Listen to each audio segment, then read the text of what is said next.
All right, ladies, sorry. So this is part two, right? Okay. So like I was saying, from Dr. King to Obama, like 40 or 45 years went by. And look, he had a dream and we're here today. Barack Obama's in the White House. There's a white man. There's a black man, sorry, in Pennsylvania Avenue, somewhere down there. Okay. So just keep believing in yourself.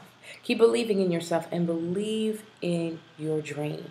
Like, I just want you to take a moment and just say, put your name in there. Like, I, Marlene, will believe in my good dream.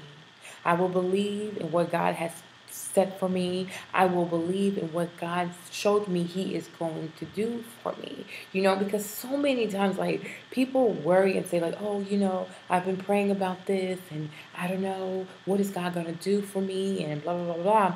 And many of us are like, when we go to bed and we have that dream after our prayer, we don't take it seriously. Ladies, God is not going to come down from heaven, okay, and hold your hand towards your dream.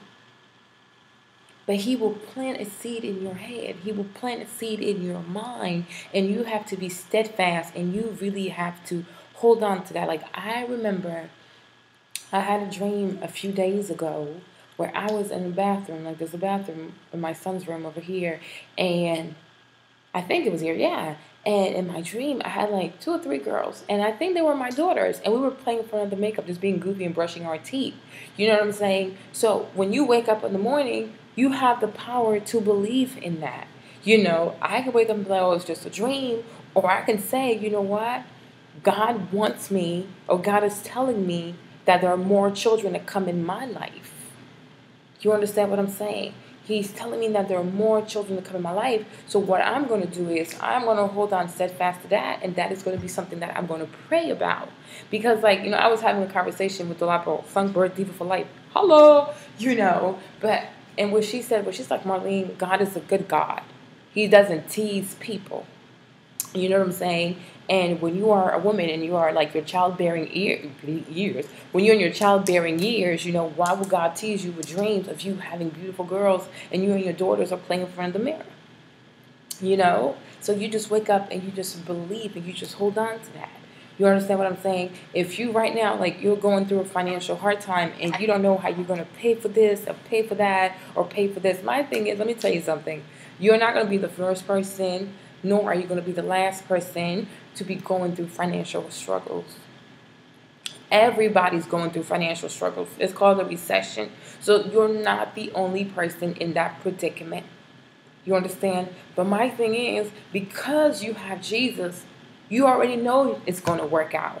You already know. Like, say you have to pay for school. You already know it's going to work out. Maybe right now where you are, it doesn't seem like it's going to work out. But I'm telling you one thing, though. Every day as you get closer to that due date for how to pay for school, it's going to work out.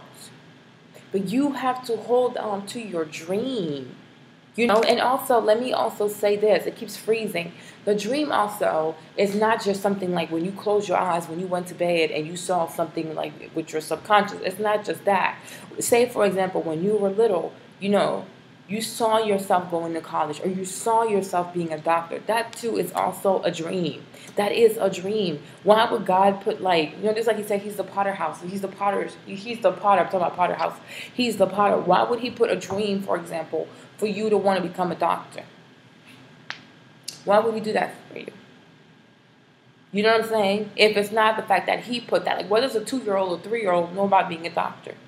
Because when you're a doctor, for example, that's a job where you give all of you all the time, every day. You pretty much, like, dedicate your life to making other people better, to making other people feel better.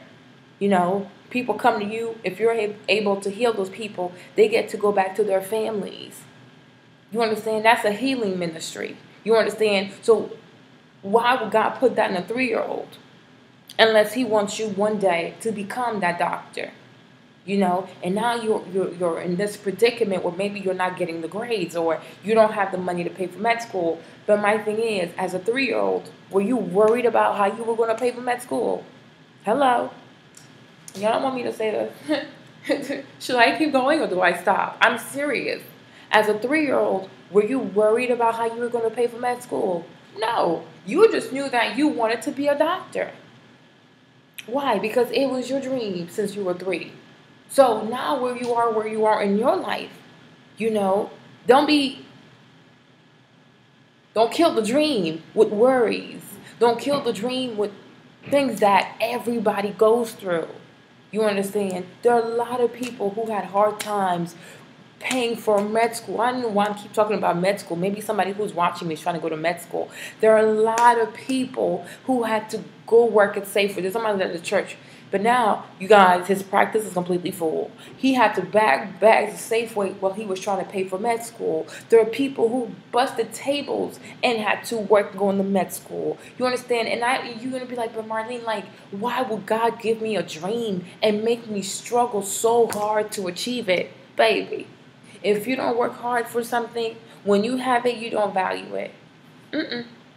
I remember when I was little, my mom used to buy me all this expensive stuff. She still does, actually. Yeah, a lot of the, like, not of the designer stuff that I have is just stuff that my mom has bought for me. You understand? But when I was younger, like, she would give me a lot of stuff. You know, a lot of very expensive stuff. And I didn't really care for it because I was like, she'll buy me another one. She'll buy me another one, you know.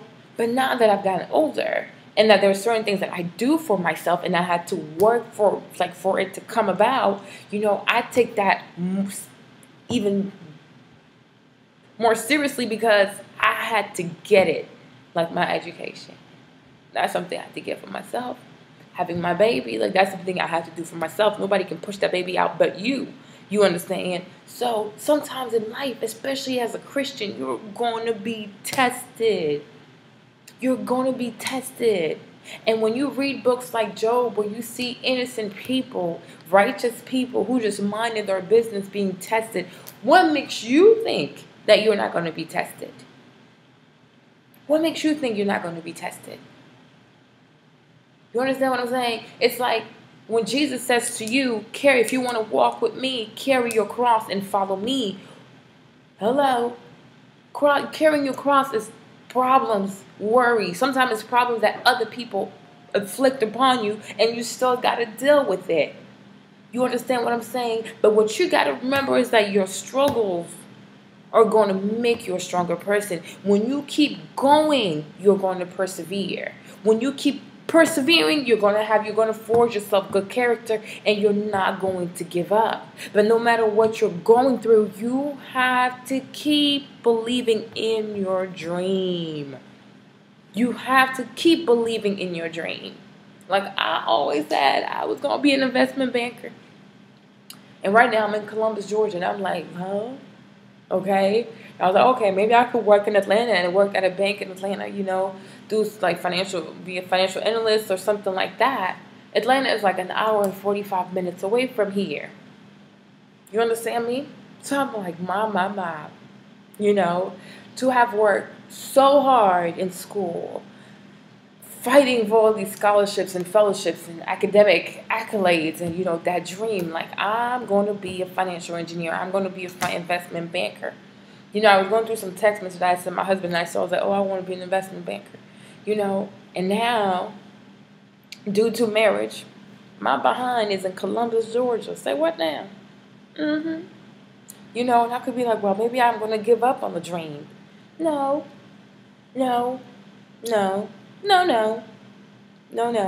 But what I am going to do instead is I'm going to make a resolution in my heart to take this time to get better, to study more, to want it. Because if I want it in a time that it seems so far away from me, then that means I really do want it. And when I finally will get it, it is going to be so worth it because I know what it took for me to get here. You know, I got pregnant, it didn't stop me. I got marriage kind of made my life go like this a little bit, you know. But I will believe in God for my dream as I gotta keep cutting this thing. You guys, I swear, it's hard to like keep cutting this. Okay, part 3, I'm coming back.